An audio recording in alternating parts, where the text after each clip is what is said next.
You know, there's something rather amusing about the way we've been taught to talk to God. We approach it as if we're resending a telegram to some distant cosmic emperor who sits on a throne billions of miles away, checking his clipboard to see if we've been good enough to deserve his attention. We kneel down, close our eyes very tightly, fold our hands just so, and then we begin our performance. Dear God, we say, as if we're writing a letter to someone we've never met. I hope you're having a nice day up there. Now, about that thing I wanted ... double quotes, but what if I told you that the whole setup is backwards? Let me ask you something.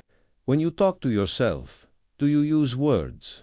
I don't mean when you're remuttering about the grocery list, or rehearsing what you're going to say to your boss. I mean, in those quiet moments when you're really listening to yourself, when you're trying to figure out what you actually feel about something, what you truly want. In those moments, there's a kind of knowing that happens before words, isn't there? It's more like a recognition, a sensing, a direct awareness of what's going on inside you. Now, here's the curious thing. What we call God, what we might also call the universe, the ground of being. The eternal now isn't some separate entity sitting outside of you, checking off items on a list. You see, you are an expression of this whole universe. You're not in the universe like a marble in a box. You are something the universe is doing right here, right now, in the same way that a wave is something the ocean is doing. Think about it this way. The wave rises up out of the ocean and looks around and says, "My goodness, I'm separate from all this water." But of course, that's nonsense. The wave is water. It's made of water. It moves with the water.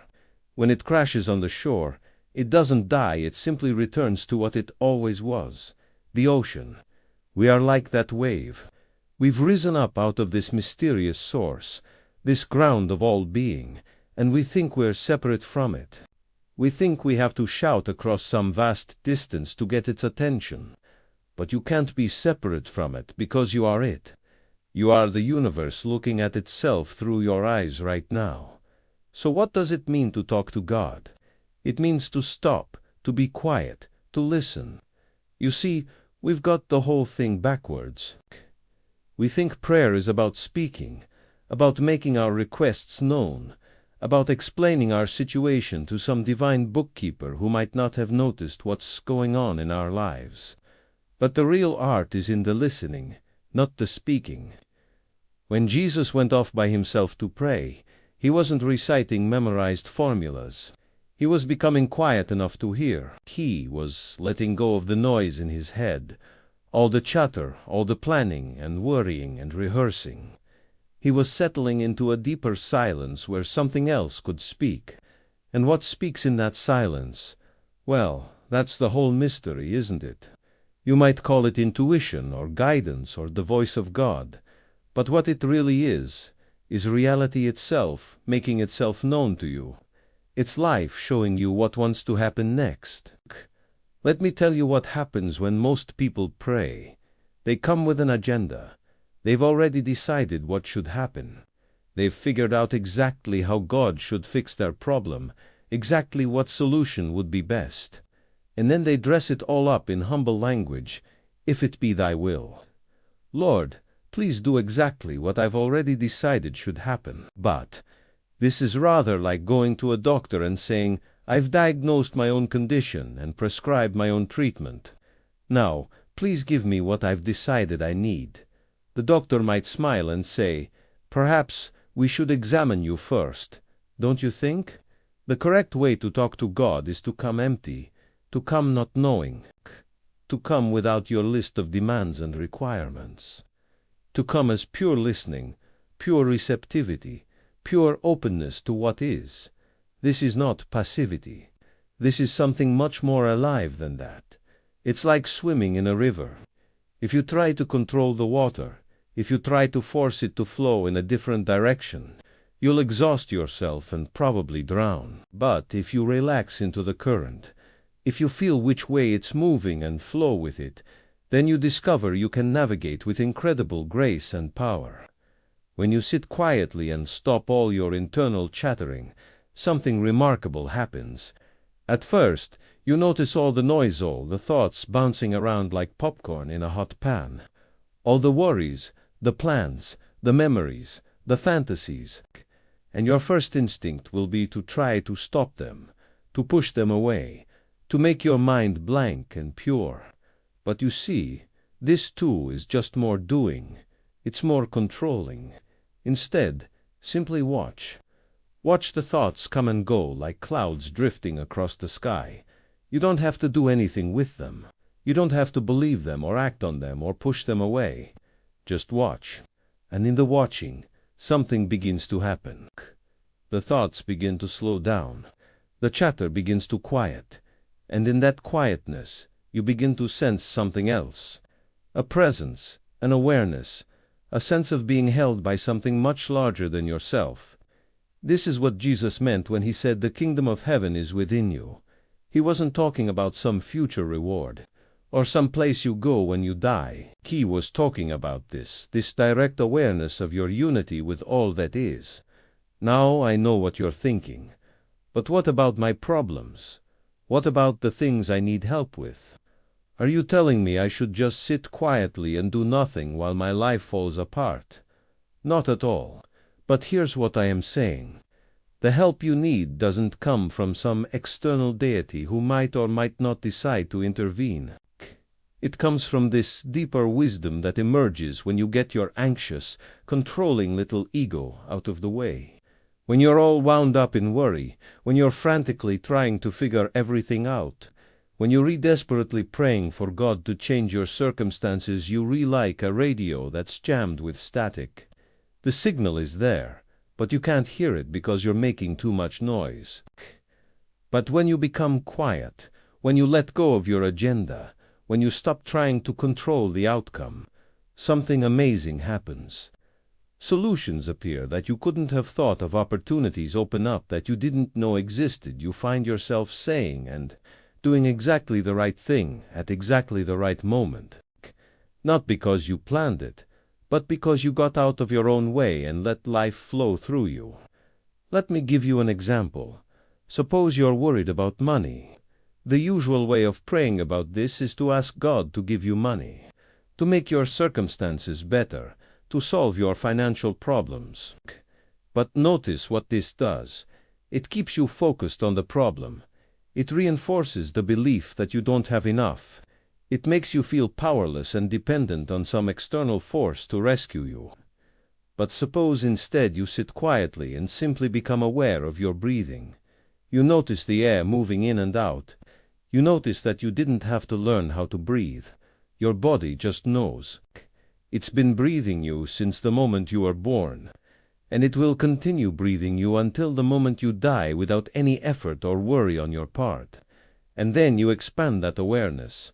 You notice that your heart is beating, your food is digesting, your cells are doing their incredible dance of life. All of this is happening without any conscious control from you. There. The intelligence that runs your body is vastly greater than your conscious mind. And this intelligence, this organizing principle, this creative force the same intelligence that spins the galaxies and grows the trees and brings the spring after winter, it's all one thing, and you are not separate from it. When you really feel this, when you sense your connection to this vast creative intelligence, something shifts. You stop feeling like a beggar asking for scraps. You start feeling like what you are, an integral part of this whole magnificent process. Now you might say, but what about gratitude? Shouldn't we thank God for what we have? Of course. But again, we've misunderstood what gratitude really is. It's not about keeping God happy like a child thanking a parent so they'll get dessert. Real gratitude is simply the recognition of the gift that existence is. Look at this. You are alive. You can see, hear, taste, touch, smell. You can think and feel and experience this astonishing world. None of this is ordinary. None of this is something you earned or deserved. It's pure gift. It's grace. It's miracle. when you really see this, when you really feel the extraordinary nature of the most ordinary moment, a glass of water, a breath of air, the warmth of the sun, gratitude arises naturally. You don't have to manufacture it or perform it. It simply bubbles up from the recognition of how blessed you already are. So, here's the correct way to talk to God. Sit down. Close your eyes if you like, or leave them open and softly focused. Take a few deep breaths and feel your body relaxing. Notice the thoughts bouncing around in your head, but don't follow them. Just watch them come and go. And then, without words, without any formulas or scripts, simply open yourself. Be receptive, be listening, be aware. Notice the silence underneath all the noise.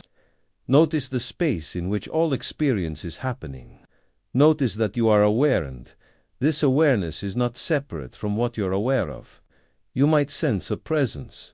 You might have insights bubble up. You might simply feel a sense of peace or connection. Or nothing much might happen at all. And that's fine too. You're not doing this to get something. You're doing it to remember what you are. And then, as you go about your day, carry this awareness with you. When you're washing dishes, really wash the dishes. Feel the warm water. Notice the bubbles. Be completely present to this simple act. When you're talking to someone, really listen. Don't plan your response. Don't judge what they're saying. Just be there, fully present, fully open. This is prayer. Not the words you recite, but the quality of your presence. Not the requests you make, but the awareness you bring to each moment. When you live this way, you discover something wonderful. Distinction between sacred and ordinary dissolves. Everything becomes prayer. Making breakfast is prayer, walking to work is prayer, listening to a friend is prayer, because you're no longer separate from the source. You're no longer trying to get God's attention. You're simply being what you are, a unique expression of the divine, a particular way that the universe is experiencing itself. You see, the correct way to talk to God is to recognize that there's no one to talk to. There's only this eternal now, this present moment, this direct experience of being alive, and you are not separate from it. You are it. So stop trying so hard. Stop performing. Stop pretending you're someone you're not, talking to something outside yourself. Just be quiet. Just listen. Sit. Just open yourself to what is. And in that openness, you'll find that you're already being prayed through. The universe is speaking itself through you. Life is living itself as you. God, if you want to use that word, is not something you talk to. It's what you are.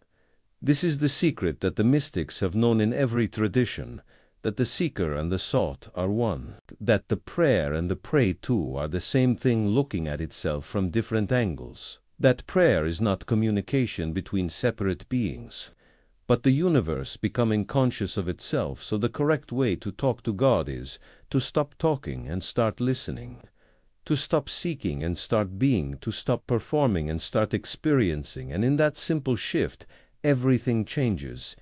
Not because God finally heard you and decided to answer, but because you remembered what you always were, an inseparable part of the whole, the universe experiencing itself through the particular form called you. And that, my friends, is all the prayer you'll ever need.